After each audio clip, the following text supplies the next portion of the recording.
Hello students, तो next topic है। देखो, नेक्स्ट चैप्टर यूनिट 1 का डी पार्ट है कैपेसिटेंस। तो इसके अंदर सबसे पहला टॉपिक है हमारा behaviour of conductor in uniform electric field. यानी अगर किसी कंडक्टर को अगर यूनिफॉर्म इलेक्ट्रिक फील्ड के अंदर रखा जाए तो उसका बिहेवियर कैसा होगा। ठीक है, उसके अंदर इलेक्ट्रिक फील्ड कितना होगा, ये चीज़ हमें यहाँ पे देखनी है। तो फर्स्ट क्या है, electric field inside a conductor is zero.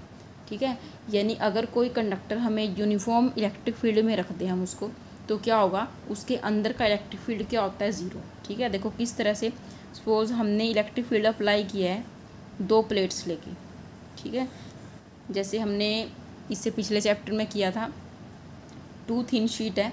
ठीक है, तो एक प्लेट पे है पॉजिटिव चार्ज इस शीट पे और दूसरी पे है नेगेटिव। क्लियर। तो इस तरह से यहाँ पे हमने इलेक्ट्रिक फील्ड अप्लाई कर रखा है। इलेक्ट्रिक फील्ड की डायरेक्शन कैसे हो जाएगी, पॉजिटिव टू नेगेटिव। तो ये हो जाएगी इलेक्ट्रिक फील्ड की डायरेक्शन। क्लियर। अब इसके अंदर कोई कंडक्टर रखा है। ठीक है, कंडक्टर यानी कोई भी मेटल प्लेट रखी हुई है इस तरह से। क्लियर। तो देखो क्या होगा, अब कंडक्टर है, मेटल की प्लेट है, तो इसके अंदर क्या होंगे, फ्री इलेक्ट्रॉन्स होंगे। ठीक है, तो फ्री इलेक्ट्रॉन्स का क्या होता है, अगर ये पॉजिटिव चार्ज है तो इलेक्ट्रॉन्स को क्या करेगा, अट्रैक्ट करेगा अपनी तरफ। ठीक है, यानी इलेक्ट्रॉन्स कैसे आएंगे, इलेक्ट्रॉन्स जो है इस साइड मूव करेंगे। क्लियर, पॉजिटिव चार्ज की तरफ मूव करेंगे। तो इलेक्ट्रॉन अगर पॉजिटिव चार्ज की तरफ मूव करेंगे तो यहाँ पे क्या हो जाएगी, नेगेटिव चार्ज की कंसंट्रेशन यहाँ पे ज़्यादा हो जाएगी। ठीक है, अब जहाँ से लॉस हुआ इलेक्ट्रॉन का, इस एंड से गए हैं इलेक्ट्रॉन, तो यहाँ पे पॉजिटिव चार्ज हो जाएगा। ठीक है, क्लियर। तो देखो यहाँ पे एक साइड पॉजिटिव चार्ज, एक साइड नेगेटिव चार्ज है, यानी कि इसके अंदर क्या हो गया, एक इलेक्ट्रिक फील्ड यहाँ पे क्रिएट हो गया। ठीक है, तो इलेक्ट्रॉन्स की मूवमेंट होती रहेगी और यहाँ पे एक इलेक्ट्रिक फील्ड क्रिएट हो गया। ठीक है, एक इलेक्ट्रिक फील्ड हमने अप्लाई किया हुआ है E0। ठीक है, एक इलेक्ट्रिक फील्ड इसके अंदर जो है अपने आप जो है इंड्यूस हो गया।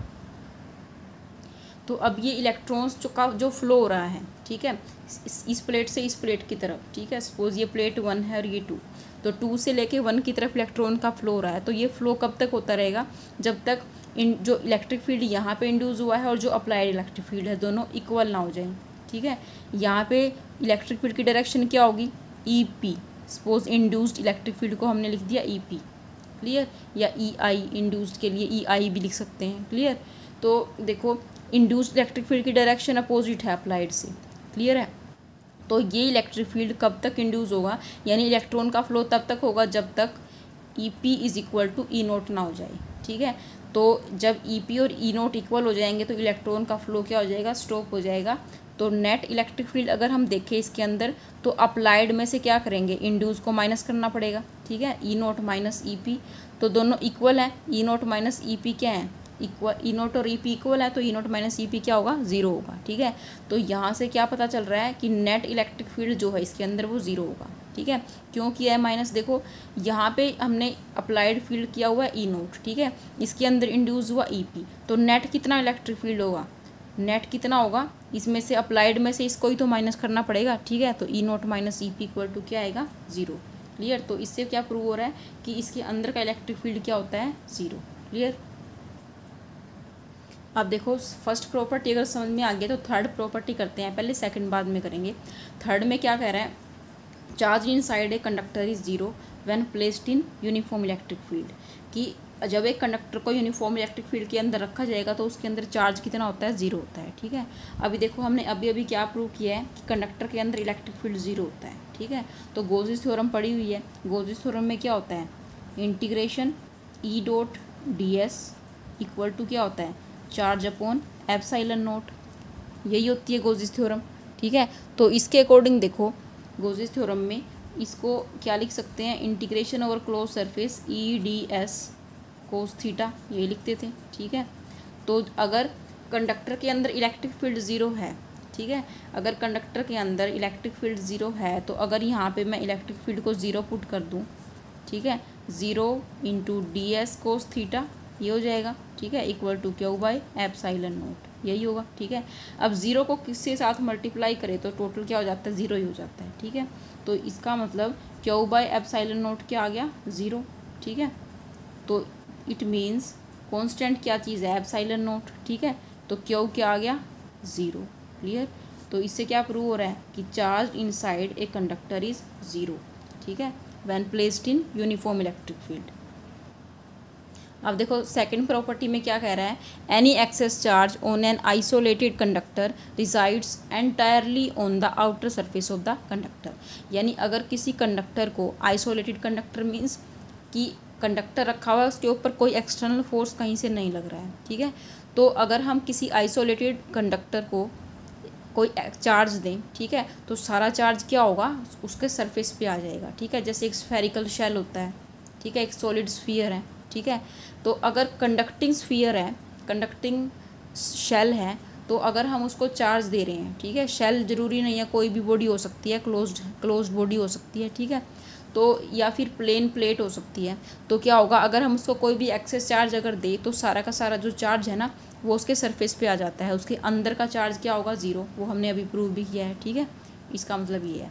नेक्स्ट फोर्थ प्रॉपर्टी में क्या है, electric field outside the charge conductor is perpendicular to surface of conductor at every point. कि कोई भी कंडक्टर हो, ठीक है, सपोज किसी भी शेप का कोई कंडक्टर है हमारे पास, तो इसके जो इलेक्ट्रिक फील्ड होता है, इलेक्ट्रिक फील्ड जो होगा आउटसाइड द कंडक्टर वो हमेशा इसके सरफेस के क्या होगा, परपेंडिकुलर होगा, ठीक है। यानी अगर देखो इसके कोई हमारे पास कंडक्टर है, इसके ऊपर पॉजिटिवली चार्ज है ये, ठीक है, पॉजिटिव चार्ज स्प्रेड है इसके ऊपर, तो पॉजिटिव चार्ज की हमेशा क्या होगा, ये इलेक्ट्रिक फील्ड की डायरेक्शन इस तरह से होगी, ठीक है, इसके परपेंडिकुलर हुआ, इधर देखें तो इस साइड परपेंडिकुलर हुआ, यानी ये 90 डिग्री का एंगल बनेगा चाहे हम किसी भी पॉइंट पे देखें, ठीक है। ऐसे ही और डायरेक्शन देखो, डायरेक्शन क्या हुई, रेडियली आउटवर्ड होती है। जैसे एक सिंगल पॉजिटिव चार्ज के लिए क्या होती है, इलेक्ट्रिक फील्ड लाइंस, ये क्या होती है, रेडियली आउटवर्ड होती है, ठीक है। ऐसे ही अगर कोई कंडक्टर हो जिसके ऊपर नेगेटिव चार्ज स्प्रेड है सरफेस पे, तो इसका इलेक्ट्रिक फील्ड क्या होगा, इसके परपेंडिकुलर ही होगा, ठीक है। लेकिन ये जो डायरेक्शन है ये क्या होगी, रेडियली इनवर्ड होगी, ठीक है। नेगेटिव चार्ज के केस में क्या होती है, रेडियली इनवर्ड होगी, लेकिन होगा परपेंडिकुलर ही, ठीक है। ये बात यहाँ पे समझाना चाह रहे हैं। उसके बाद देखो फिफ्थ में क्या बोल रहा है, electrostatic potential is constant through out the volume of the conductor. कि किसी भी कंडक्टर के अंदर जो पोटेंशियल है वो कांस्टेंट रहता है, क्लियर। अब फिफ्थ में देखो, अगर कंडक्टर है, देखो सपोज कोई कंडक्टर है, ठीक है, कंडक्टर के अंदर हमने क्या प्रूव किया था, इलेक्ट्रिक फील्ड इसके अंदर क्या होती है, ज़ीरो, ठीक है। किसी भी शेप का कंडक्टर है तो इसके अंदर इलेक्ट्रिक फील्ड ज़ीरो होती है, ठीक है। तो अगर इसके अंदर हम किसी दो पॉइंट को लें और एक पॉइंट से दूसरे पॉइंट पे अगर हम किसी चार्ज को लेके जाना चाहें, कोई टेस्ट चार्ज को हम एक पॉइंट से दूसरे पॉइंट पे लेके जाना चाह रहे हैं, तो उसके मिल के लिए वर्क डन क्या होगा, ज़ीरो होगा, ठीक है, क्योंकि अपोज करने वाला तो कोई है ही नहीं, इसके अंदर इलेक्ट्रिक फील्ड तो है ही नहीं। तो इलेक्ट्रिक फील्ड अगर ज़ीरो है तो एक पॉइंट से दूसरे पॉइंट पे अगर जाएंगे तो वर्क डन करना नहीं पड़ेगा, ठीक है, क्योंकि अपोज कौन करता है, अगर पॉजिटिव चार्ज या नेगेटिव चार्ज यहाँ पे पड़ा हुआ हो, ठीक है। तो अगर E इक्वल टू ज़ीरो है तो जो वर्क डन होगा, वर्क डन dW, ठीक है, या फिर एक पॉइंट से दूसरे पॉइंट पे अगर हम एक पॉइंट A लें एक पॉइंट B लें, ठीक है, तो वो WAB हो जाएगा, ठीक है। या फिर देखो DW work done upon test charge, एक टेस्ट चार्ज को हम एक पॉइंट से B पॉइंट तक लेके जा रहे हैं, तो DW अपॉन Q नोट क्या होता है, चेंज इन पोटेंशियल, या फिर VB माइनस VA, यही होता है वर्क डन, ठीक है। ए पॉइंट से B पॉइंट पे जाने के लिए यही होता है, चेंज इन पोटेंशियल होगा। तो अगर वर्क डन हमें ज़ीरो करना पड़ेगा, E इक्वल टू ज़ीरो है तो वर्क डन क्या होगा, ज़ीरो, ठीक है। तो वर्क डन को अगर ज़ीरो पुट करते हैं, zero upon Q naught equal to, ये क्या है, चेंज इन पोटेंशियल है, डेल्टा V या फिर DV, ठीक है। तो डेल्टा V क्या होगा, यहाँ से delta V equal to zero आ गया हमारा, ठीक है। यानी change in potential zero, potential का चेंज ज़ीरो का मतलब पोटेंशियल क्या है, कांस्टेंट है, ठीक है।